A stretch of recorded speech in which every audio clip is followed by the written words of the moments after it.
പാർക്കുമോർ നിങ്ങൾക്കെല്ലാവർക്കും സമാധാനം ഉണ്ടായിരിക്കട്ടെ. അവിടുത്തെ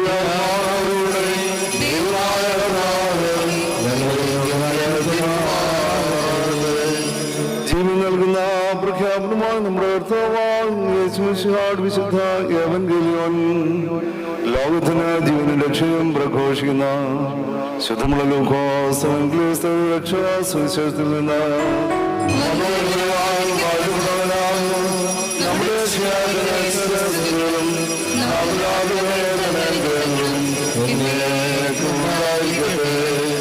പരിശുദ്ധ കന്യകമറിയാം ശരീരം ധരിച്ച ദൈവത്തിന്റെ ജീവനോചനവും നമ്മുടെ കർത്താവും നമ്മുടെ ദൈവവും നമ്മുടെ രക്ഷിതാവുമാവുന്ന യേശുവാഹമശിഹാ തമ്പുരാന്റെ മനുഷ്യാവതാരകാലം ഇവപ്രകാരം